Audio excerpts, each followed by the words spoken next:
Among the three types of tapasya, according to the Bhagavad Gita, the sattvika tapasya or the manasika tapasya is keeping the mind in a cheerful condition always. Keep the mind cheerful. When the mind is cheerful, automatically the face will also look happy. And if the face looks happy, then generally also people's response towards you will be much more positive. So keeping the mind cheerful, manaha prasadaha saumyatvam. Bhagavad Gitaಯಲ್ಲಿ ತಪಸ್ಸುಗಳಲ್ಲಿ ಮನಸ್ಸಿನ ತಪಸ್ಸು ಬಗ್ಗೆ ಹೇಳಿದ್ದಾರೆ. ಮನಸ್ಸಿನ ತಪಸ್ಸು ಏನು? ಮನಸ್ಸಿನ ತಪಸ್ಸು ಶರೀರದ ತಪಸ್ಸು ಅಂತ ಹೇಳಿದ್ರೆ ಕೂತ್ಕೊಂಡು ಜಪ ಮಾಡೋದು, ಕಣ್ಣು ಮುಚ್ಕೊಳ್ಳೋದು ಶರೀರದ ತಪಸ್ಸು. ಮನಸ್ಸಿನ ತಪಸ್ಸು ಅಂತ ಹೇಳಿದ್ರೆ ಮನಸ್ಸನ್ನು ಯಾವಾಗಲೂ ಆನಂದವಾಗಿ ಇಟ್ಕೊಳ್ಳೋದು, ಮನಸ್ಸನ್ನು ಯಾವಾಗಲೂ ಸಂತೋಷದ ಸ್ಥಿತಿಯಲ್ಲಿ ಇಟ್ಕೊಳ್ಳೋದು. ಇದು ಸಾಮಾನ್ಯ ಅಂದರೆ ಕಷ್ಟ ಇದೆ. ಕಾರಣ ಏನಂತ ಹೇಳಿದ್ರೆ ಲಾಭ ಬಂದಾಗ ಖುಷಿಯಾಗಿರ್ತಾರೆ ಮನುಷ್ಯ, ನಷ್ಟ ಆದಾಗ ಏನಾಗುತ್ತೆ ಮನುಷ್ಯ ದುಃಖವಾಗುತ್ತೆ. ದುಃಖ ಆಗಿದ ತಕ್ಷಣ ಮುಖದಲ್ಲಿ ಗೊತ್ತಾಗ್ಬಿಡುತ್ತೆ, ಏನಪ್ಪ ಯಾಕೋ ಈ ಥರ ಕೂತಿದ್ಯಾ? ಏನಿಲ್ಲ, ಕಳೆದೋಗ್ಬಿಡ್ತು, ನನ್ನ ಪುಸ್ತಕ ಕಳೆದೋಗ್ಬಿಡ್ತು. ಏನಾದರೂ ಒಂದು ಕಳೆದೋಗ್ಬಿಟ್ರೆ ತಕ್ಷಣ ಮುಖದಲ್ಲಿ ಗೊತ್ತಾಗುತ್ತೆ ಇಲ್ಲ. ಯಾರಾದ್ರು ದುಃಖಿತರಾಗಿದ್ದರೆ ಮುಖದಲ್ಲಿ ಗೊತ್ತಾಗುತ್ತೆ ದುಃಖ ಆಗಿದೆ ಅಂತ. ಸೊ ಮನಸ್ಸನ್ನು to keep the mind cheerful. How to do that? The scriptures are telling us many things. Even Bhagavati Sita is not able to keep the mind cheerful. Even Bhagavati Sita, Sakshat Parameshwari, she is showing us it's not so easy to keep the mind cheerful. It's not so easy to keep the mind cheerful, despite the fact that she is meditating upon Rama, continuously in the thoughts of Rama only, but mind slowly takes another turn and says, suppose he doesn't come, perhaps he does not know where I am. Bhagavati Sita ಕೂಡ ನಮಗೆ ತೋರಿಸ್ಕೊಡ್ತಾ ಇಲ್ಲ ಮನಸ್ಸನ್ನು ಸಂತೋಷವಾಗಿ ಇಟ್ಕೊಳ್ಳೋದು ಎಷ್ಟು ಕಷ್ಟ ಅಂತ. ಆ ಭಗವತಿ ಸೀತೆ ಇರೋ ಪರಿಸ್ಥಿತಿ ನೀವಿದ್ದಿದ್ರೆ ಹೆಂಗಿರೋದಪ್ಪ? ರಾವಣ ನಿಮ್ಮನ್ನು ಬಂದಿ ಮಾಡಿಬಿಟ್ಟಿದ್ರೆ, ಎಲ್ಲ ರಾಕ್ಷಸರೆಲ್ಲ ಎಲ್ಲ ಕಡೆಯಿಂದ ಬಂದರೆ ಏನು ಗತಿ ಆಗೋದು? ನಮ್ಮ ಗತಿ ದುರ್ಗತಿ ಆಗುತ್ತಾ ಇಲ್ಲ? ತುಂಬ ಕಷ್ಟವಾದ ಸ್ಥಿತಿ ಅಲ್ವ? ಆ ಸ್ಥಿತಿನಲ್ಲಿಯೂ even in that condition to keep the mind cheerful is so difficult. So that is the tapasya, to keep the mind cheerful. The question you may ask a question, why should you keep the mind cheerful? Why don't we be like this? Why can't we be like this? You can also be sad. ಯಾಕಪ್ಪ ಮನಸ್ಸನ್ನು ತುಂಬ ಸಂತೋಷವಾಗಿ ಇಟ್ಕೊಳ್ಬೋದು, ದುಃಖವಾಗಿ ಇರ್ಬೋದಲ್ಲ. Life is made of two things, no? Both things. Both sadness also will be there and happiness. Why should we be happy always? Because happiness is our goal. We all are seeking to be happy only, not to be sad. ಯಾರು ಕೂಡ ನಾನು ದುಃಖಿತನಾಗಿರ್ಬೇಕು ಅಂತ ಪ್ರಯತ್ನ ಮಾಡ್ತೀರಾ? ಯಾರಾದರೂ ದೇವಸ್ಥಾನಕ್ಕೆ ಹೋಗಿ ಪ್ರಾರ್ಥನೆ ಮಾಡ್ತಾರೆ, ಕೈ ಜೋಡಿಸ್ಬಿಟ್ಟು, ದೇವಿ ನನಗೆ ಸ್ವಲ್ಪ ದುಃಖ ಕೊಡಮ್ಮ ಅಂತ ಯಾರಾದ್ರು ಕೇಳ್ತೀರಾ? ನನಗೆ ಸ್ವಲ್ಪ ನೋವು ಕೊಡಮ್ಮ ಅಂತ ಕೇಳ್ತೀರಾ ಯಾರಾದರೂ? ನಾನು ಪರೀಕ್ಷೆಯಲ್ಲಿ 0 ತಗೊಂಡ್ರೆ ಸಾಕು ನನಗೆ ಅಂತ ಯಾರಾದ್ರು ಕೇಳ್ತೀರಾ?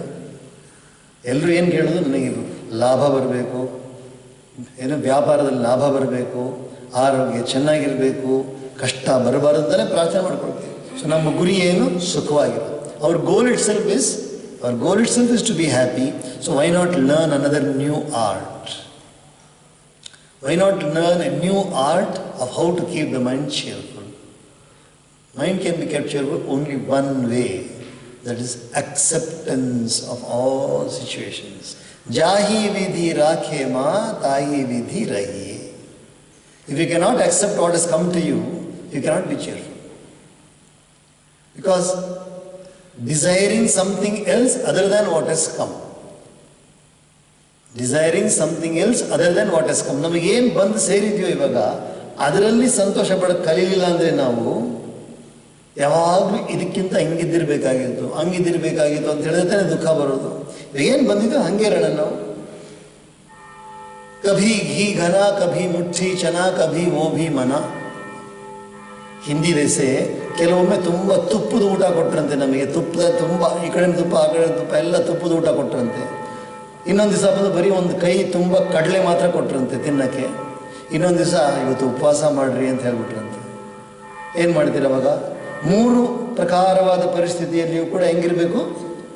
ಸಂತೋಷವಾಗಿ. ತುಪ್ಪ ಬಂದಾಗಲೂ ಸಂತೋಷ, ಕಡಲೆ ಕೊಟ್ಟಾಗಲೂ ಸಂತೋಷ, ಉಪವಾಸ ಅಂತ ಹೇಳಿ ಇನ್ನೂ ಸ್ವಲ್ಪ ಜಾಸ್ತಿ ಸಂತೋಷ. ಆಗುತ್ತಾ ಅದು? ಸಾಮಾನ್ಯವಾಗಿ ಆಗಲ್ಲ. ಕಷ್ಟ ತಾನೆ. ಸೊ ಈ ಕಷ್ಟವನ್ನು ಹೇಗೆ ದೂರ ಮಾಡೋದು? ನಾವು ಅಭ್ಯಾಸ. We should learn. This is an art. So another additional support for this one. There is another support for this one. What? Keep your mind engaged in a higher matter. In a much higher matter than the normal matters. Normal matters are what?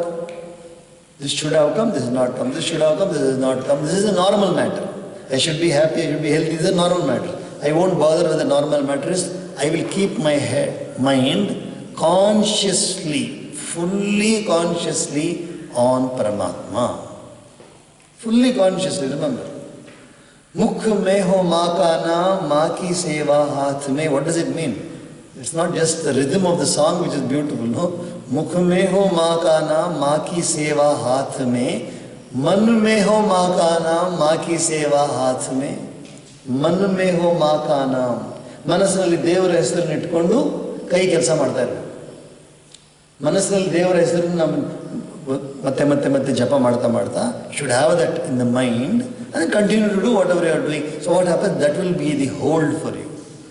ಅದು ನಿಮಗೆ ಆಧಾರವಾಗಿ ಬರುತ್ತೆ. ಸೀತಾದೇವಿನೂ ಪ್ರಯತ್ನ ಮಾಡ್ತಾ ಇದ್ದಾರೆ, ನಾವು ಪ್ರಯತ್ನ ಮಾಡಿ. We should also try to really do that. We should really make it a habit.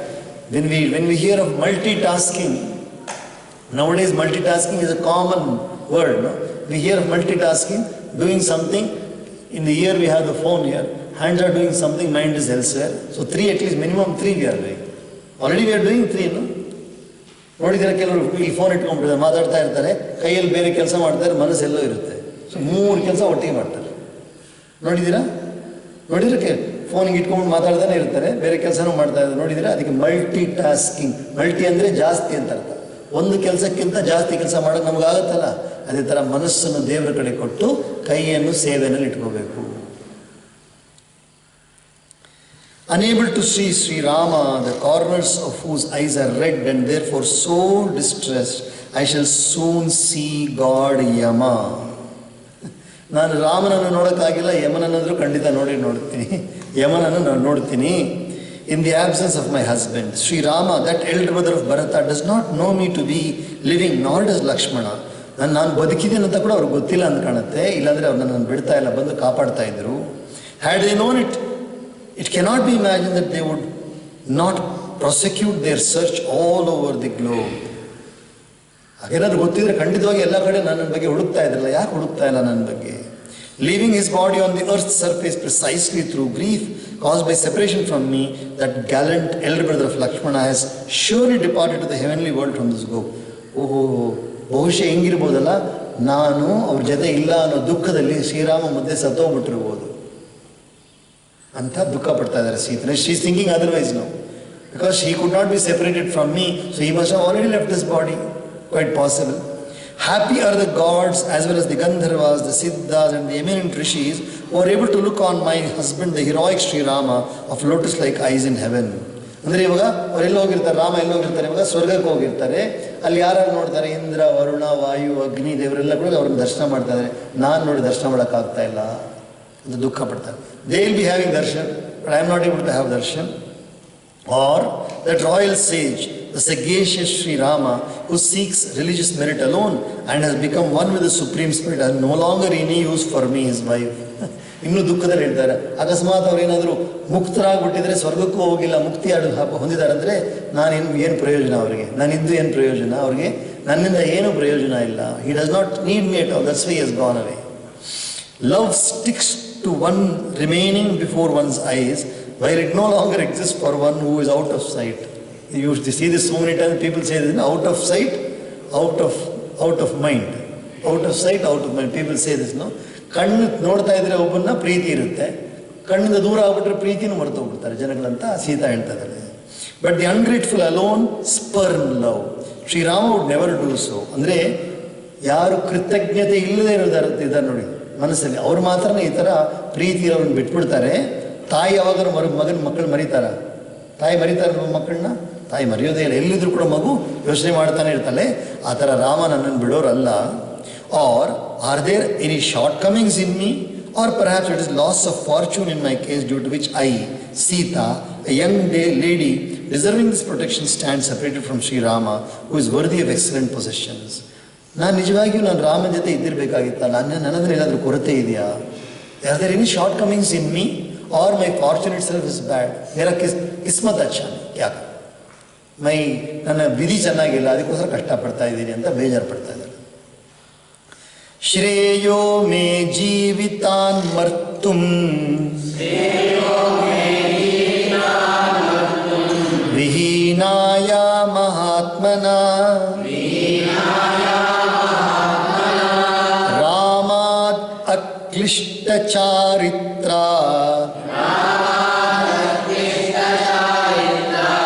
ಶೂರಾತ್ ಶತ್ರು ನಿಬರ್ಹಣ ಅಥವಾ ನ್ಯಸ್ತ ಶಸ್ತ್ರೌ ತೌ ವನೆ ಮೂಲ ಫಲಾಶನೌ ಭ್ರಾತರೌ ಹಿ ನರಶ್ರೇಷ್ಠೌ ಚರಂತೌ ವನಗೋಚರೌ ಅಥವಾ ರಾಕ್ಷಸೇಂದ್ರೇಣ ರಾವಣೇನ ದುರಾತ್ಮನ ಛದ್ಮನಾಘಾತಿತೌ ಶೂರೌ ಭ್ರಾತರೌ ರಾಮಲಕ್ಷ್ಮಣೌ ಸಾಹಮೇವಂ ವಿಧೇ ಕಾಲೇ ಮರ್ತುಮಿಚ್ಛಾಮಿ ಸರ್ವತಃ ನ ಚ ಮೇ ವಿಹಿತೋ ಮೃತ್ಯುಃ ಅಸ್ಮಿನ್ ದುಃಖೇತಿ ವರ್ತತಿ ಧನ್ಯಾ ಖಲು ಮಹಾತ್ಮಾನೋ ಮುನಯಃ ಸತ್ಯಸಮ್ಮತಾಃ ಜಿತಾತ್ಮಾನೋ ಮಹಾಭಾಗಾಃ ಯೇಷಾಂ ನಸ್ತ ಪ್ರಿಯಾ ಪ್ರಿಯೇ ಪ್ರಿಯಾನ್ನ ಸಂಭವೇದ್ ದುಃಖಂ ಅಪ್ರಿಯಾದಧಿಕಂ ಭವೇತ್ ತಾಭ್ಯಾಂ ಹಿ ತೇ ವಿಯುಜ್ಯಂತೆ ನಮಸ್ತೇಷಾಂ ಮಹಾತ್ಮನಾಂ ಸಾಹಂ ತ್ಯಕ್ತ್ವಾ ಪ್ರಿಯೇಣೈವ ರಾಮೇಣ ವಿದಿತಾತ್ಮನಾ ಪ್ರಾಣಾನ್ ತ್ಯಕ್ಷ್ಯಾಮಿ ಪಾಪಸ್ಯ ರಾವಣಸ್ಯ ಗತಾವಶಂ.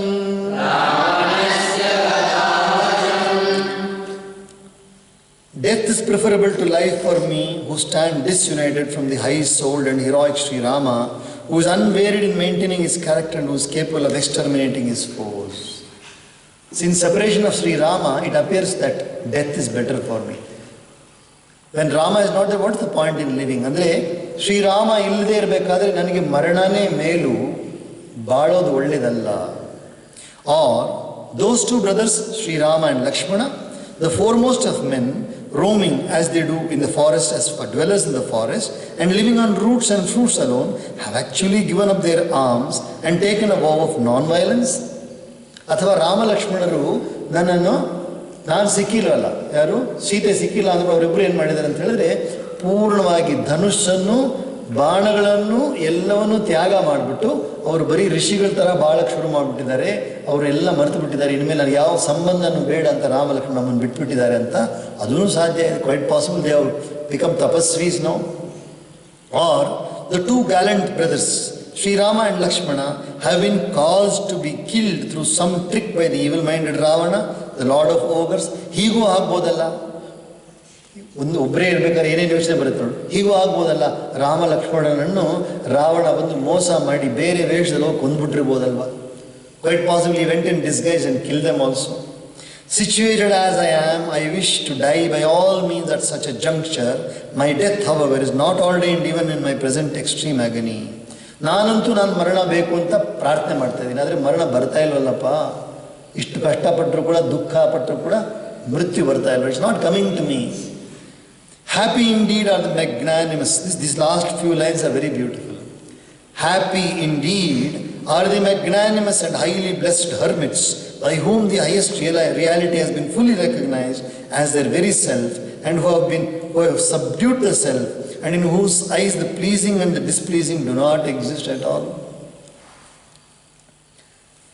ನನ್ನ ಅಭಿಪ್ರಾಯದಲ್ಲಿ ಮಹಾತ್ಮರಿದ್ದಾರಲ್ಲ, ತಪಸ್ಸು ಮಾಡೋ ಮಹಾತ್ಮರು, ಜ್ಞಾನಿಗಳು, ಅವರೇ ತುಂಬ ಚೆನ್ನಾಗಿದ್ದಾರೆ ಅವರು. ಯಾಕಂದರೆ ಅವರಿಗೆ ಪ್ರಿಯಾನೂ ಇಲ್ಲ, ಅಪ್ರಿಯಾನೂ ಇಲ್ಲ. They don't have pleasure or displeasure. Just now I told you in the beginning, for them they'll always be cheerful. Parama Mahatmas are always cheerful because they don't lose their heart when something sorrowful comes, and they don't rejoice when something very happy comes. They are always equal in mind. ಯಾವಾಗಲೂ ಸಮಚಿತ್ತತ್ವಾಗಿರ್ತಾರೆ ಅವರು. To them sorrow does not follow from the pleasing being snatched away, nor does it grow intense through the displeasing being met with, and as much as they are rid of joy and sorrow. ದುಃಖದ ಪರಿಸ್ಥಿತಿ ಬಂದರೆ ಅವ್ರು ದುಃಖಿತರಾಗಲ್ಲ, ಸುಖವನ್ನು ಯಾರಾದರೂ ತೊಗೊಂಡೋಗ್ಬಿಟ್ರು ಕೂಡ ಅವ್ರು ದುಃಖಿತರಾಗಲ್ಲ. ಯಾಕಂದರೆ ಅವರು ಎರಡನ್ನೂ ಮೀರಿದವರು, ದುಃಖವನ್ನು ಮೀರಿದವರು, ಸುಖವನ್ನು ಮೀರಿದವರು. They have transcended both joy and sorrow. Hail to those high souled ones. ಅವರಿಗೆ ಜಯವಾಗಲಿ, ಅಂಥ ಮಹಾಪುರುಷರಿಗೆ ಜಯವಾಗಲಿ. Situated as I am, I who have been forsaken by my beloved Sri Rama himself, a knower of the self, and have fallen into the clutches of the sinful Ravana, shall give up the ghost. ಆಯಿತು, ಇನ್ನೇನು ನನಗೆ ಬೇಡ, ನಾನು ಇವಾಗ ಶರೀರವನ್ನು ಬಿಟ್ಟು ಬಿಡ್ತೇನೆ ಅಂತ ಸೀತೆ ತೀರ್ಮಾನ ಮಾಡಿದರು. She has decided, now I am going to give up my body. Thus, Canto 26 in the Sundarakanda of the glorious Ramayana of Valmiki, the work of a rishi and the oldest epic.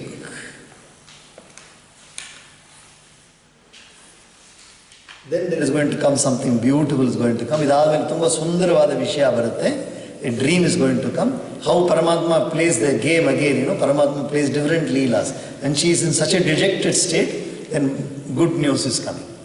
ಇವಾಗ ಒಳ್ಳೆ ಸುದ್ದಿ ಬರುತ್ತೆ, ಅದನ್ನು ನಾಳೆ ಓದೋಣ. ಹರಿ ಓಂ ತತ್ಸತ್.